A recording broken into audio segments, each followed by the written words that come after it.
Hello and welcome to SLC's Lockdown Countdown. So today I'm joined by John Hingston. Hi, John. Hi there, how are you doing? Good. So John is the Sales and Marketing Director at My Training Guru, which is a brand new training and education platform designed specifically for the travel industry. And what we have been doing is asking people about how their year has changed and adapted, and the companies they're working for, what they've done to sort of pivot in 2020. But as a brand new platform that's just launched in October, my question for you, John, is really more about sort of your journey to creating this, and whether it was something that you had in mind before COVID hit, or whether this was born out of the pandemic. So tell us about it. It's largely born from the pandemic. I mean, it's something we'd toyed around with before, sort of online learning and training and things like that. I think it's not just in the travel industry. That sort of online education is something that's growing, right across the board. But it's the idea for this platform and for the company was born, as all good things are, over a beer on Zoom. They're usually born in the pub, but the pubs were closed, so it was lockdown beers on Zoom back in March or April, when we were talking about, how do we continue doing what we're doing? All of the partners involved in MTG were essentially on-road field sales reps, so that disappeared overnight completely. So we were looking at ways of still being able to interact and to engage with agents and to deliver the training and the information that we had. And it's been quite a journey.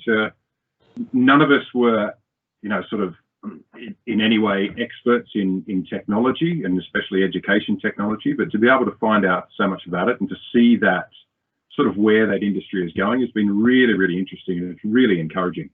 And well done you for being so quick off the mark as well, and sort of predicting that this was, I think technology has accelerated really quickly anyway, but to be that quick and responsive to it is a very good day at a pub. It was a good day at the pub. It was actually a day sitting in my garage, but closest we could get to the pub. But yeah, there are so many other operators and larger tour companies and things like that are producing these online courses and modules, and what we were looking to do was just to find a way to bring a lot of those together, to bring a lot of that industry together. There's safety in numbers, all boats rise on an incoming tide, and all of those cliches. But I think it's a great time for the industry to come together and rebuild as a whole, which we're seeing right across the board, which is really encouraging and great to see. Yeah, and I think the travel industry has always been one that's done very well at kind of bounding together. It's been a very friendly industry, but I think to new lengths it will be as people kind of restore consumer confidence and start to kind of spread those messages uniformly. Yeah. So excellent. So that in itself is probably one of the best examples of innovation that we've seen. But if you're looking sort of further afield in the industry, if we're looking kind of an example of innovation that you've seen that's caught your eye this year, what would you say has sort of impressed you? It's actually quite difficult to narrow it down to one. There's been such an enthusiasm for doing things in a new way. I mean, as you were saying, our industry has always been quite good at coming together. It's on a global scale, it's quite a small industry. It's very, very personal, and it relies a lot on personal interaction, on sitting down with people, on getting to know them, on forming a relationship, and that kind of stuff. And being able to see our industry as a whole embracing technology to try and fill that void that's there at the moment is so encouraging and so heartening. As an example, TA Marketplace, which was last week, the week before? Yep, weeks ago. For Tourism Australia to take an event like Marketplace, which is, the whole reason for doing it is to get out and to meet people and to sit down in those meetings, and all of the social stuff that goes on the side as well to build those relationships. For TA to be able to take that into an online space and to pull it off in the way they did, I think is all credit to them. They did incredibly well with that. Credit also to the suppliers and the operators for getting on board. So I think rather than sort of a single example of technology, I think it's just really good to see our industry embracing that technology in all of the forms that it comes in, and looking forward to using it going forward, not looking at it as something they'll use now, and not something I mean, that's a large part of what we're trying to do with MTG, is not just say, look, we can use this for now and then we return to normal,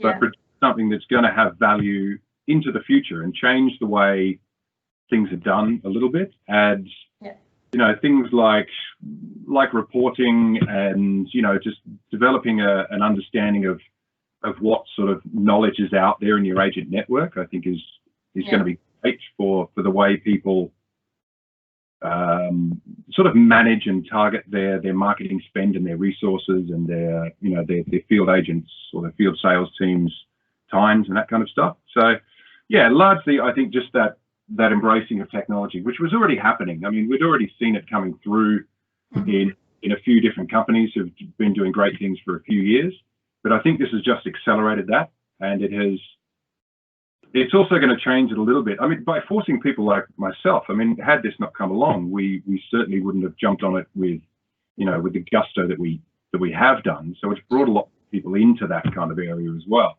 So yeah, I think it's very, very exciting time to be in the travel industry, which might sound a little bit counterintuitive right at the moment, but it is. I can see a very bright future for this kind of stuff. No, absolutely. And as you say, an integrated approach will be really powerful, because you can't take away, you know, people's wanting to meet in person and the connection you build, but, you know, there is definitely a place for making things more efficient through technology as well. So exactly. I couldn't agree more that there's a bright future. And when this bright future starts to emerge and all the borders are open, this is the question we've been asking everyone. You know, where is it that you're missing, or that you've really wanted to get to, and, you know, you felt like you couldn't this year? Where are you going to be jetting off to first when you're able to? We had a few things booked in before it all kind of shut down. So there's so many on the list, isn't there? Blackpool, am I allowed to say Blackpool? Not really.